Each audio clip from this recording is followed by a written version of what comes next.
안녕하세요. 템가족들이 인싸정보만 쏙쏙 분석해드리는 템인싸 시간입니다. 오늘은 배달의 민족으로 찾아왔습니다.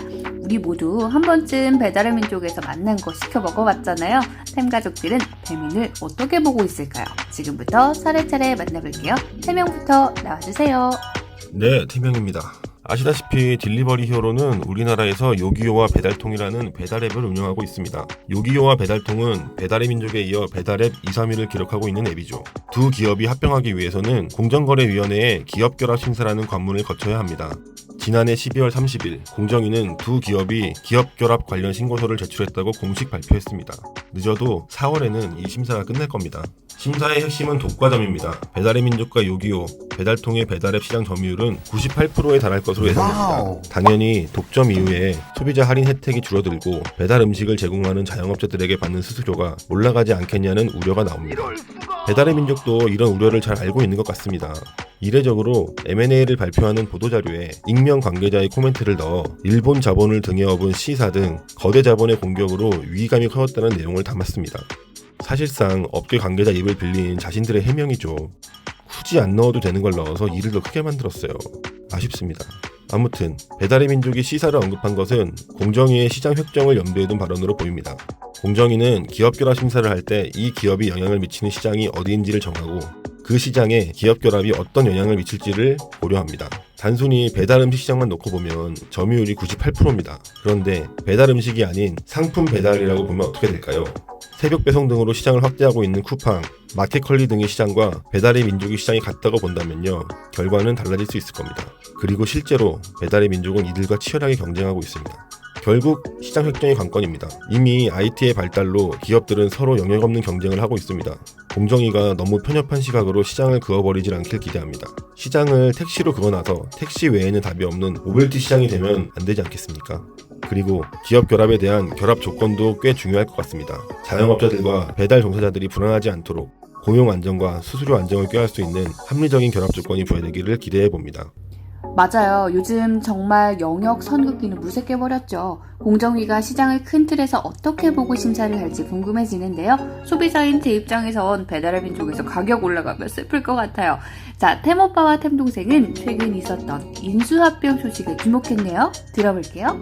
최근 정부는 제2벤처붐을 일으켜 혁신 성장을 이루겠다며 수조 원의 정책 자금을 벤처 투자 시장에 풀고 있습니다. 하지만 현장에선 정작 투자할 곳이 없다는 볼멘 소리가 나오고 있는데요. 전문가들은 국내 스타트업 시장의 문제점 중 하나로 우수한 인재의 영입이 수월하지 않다는 점을 꼽고 있습니다. 한마디로 공부 잘하는 애들이 의대 가거나 고시 준비하지 창업 안 한다는 거죠. 스타트업에 가고 싶어 하지도 않고요. 청년들의 도전정신 부족으로만 돌리기엔 희망을 보여주지 못한 탓이 큽니다. 실리콘밸리에선 스탠퍼드 학생들이 제2 주커버거 되겠다고 우수한 학생들이 너도나도 창업한다고 뛰어드는데 우린 이런 롤모델을 보여주지 못했죠. 늘 규제와 씨름하다 재기불능된 선배들만 있는데 누가 창업한다며 말리는 게 정상일지도 모르겠습니다. 그런 의미에서 김봉진 대표는 상징적인 인물이죠. 배달의 민족은 스타트업이 어떻게 대기업과 다른지 보여줬고 기업으로 드물게 팬덤도 얻었죠. 남다른 소신으로 새로운 기업가 모델을 보여줬고 그가 창조한 배민스러움은 늘 사람들의 관심을 받았습니다. 그렇게 키운 기업이 5조 가까운 가치를 인정받고 글로벌 무대로 나간다니 이보다 좋은 본보기가 있을까요? 우리 민족에게도 혁신이 뭔지 보여주고 대박나는 스타트업 하나 있어야 하지 않겠습니까?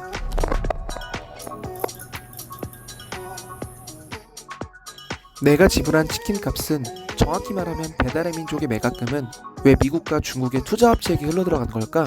배달의 민족을 서비스하는 우한 형제들이 최근 4조 7,500억 원이라는 거액에 독일 회사의 통째로 팔렸습니다. 그런데 이 거액의 매각 자금 중 약 4조 원이 해외 투자자에게 돌아간 것을 아시나요? 우한 형제들은 성장을 위해 수차례 투자를 받았습니다. 모두 해외 자본입니다. 이렇게 받은 금액만 무려 5천억 원. 이 같은 투자를 보통 모험 자본이라고 부릅니다. 날릴 수도 있는 돈을 뭉텅이로 투입할 배짱이 국내 업체에는 없었습니다. 기업의 덩치가 커지자 우한 형제들은 국내 투자 시장에서의 기업 공개를 검토했습니다. 그러나 조 단위의 시가총액은 보장받을 수 있었지만 거액을 투입해 밀어준 해외 업체들에게 푼돈에 불과했죠.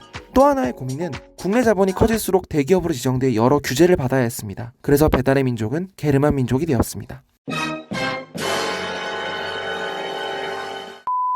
문제는 이 같은 사례가 앞으로도 계속 나올 것이라는 점입니다. 이런 상황이 지속되면 국내 기업들 모두 해외로 떠날 것입니다. 사업은 한국에서 하고 돈은 해외에서 버는 것이죠. 단순히 유니콘 기업을 투자하는 것에서 벗어나 토종 벤처 자본을 육성하는 것, 모험 자본 투자를 격려하는 문화가 절실한 때입니다. 오늘은 배달의 민족 이야기 나눠봤습니다. 여러분들은 누구의 의견에 제일 동의하시나요? 혹은 반대하시나요? 편하게 댓글 마구마구 남겨주시고요. 저희는 다음 시간에 더 재밌고 인사이트 있는 정보로 인사드리겠습니다.